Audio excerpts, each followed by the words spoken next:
जांख्रिथायनि दैसाम गिबि खोन्दोआ रायजो राजानि गोबां अनसायनाय मोनबाय बेबायदिनो 2 बोसोरनि उनावहाय नैबे पार्ट 2 दिनैनो दिनै नोंथांनि आखाइजोंनो आलारि बाथि फोजोंजेननानै बेखेवबाय थारैनो गोसोखौ माबायदि मोननो हादों?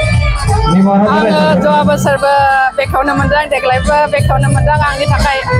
गोग्गाथाव बाथ्रा बेनि थाखाय आं साबायखर बावो आर्ट इमोशन पिक्चार्सनि गासैबो एमएलए खौनो आरो आं मिजिंथियो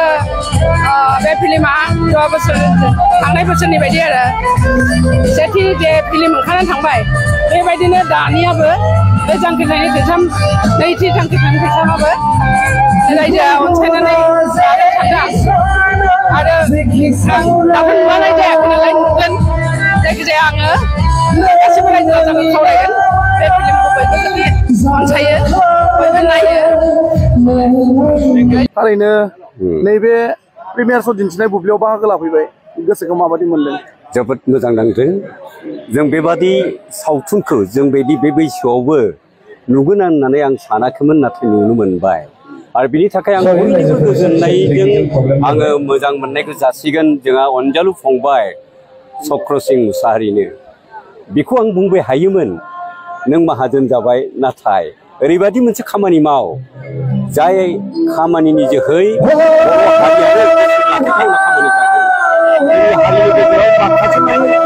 गोबां जालांनायनि गेजेरजों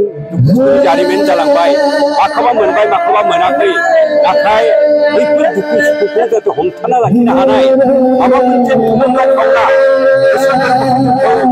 बोलो होफिननो हानाय बेबादि मोनसे सावथुन जोंनि गेजेराव जाफुंथों आरो बेनि थाखाय सोरबाफोर ओंखारगोन नामा आं सानबाय थादोंमोन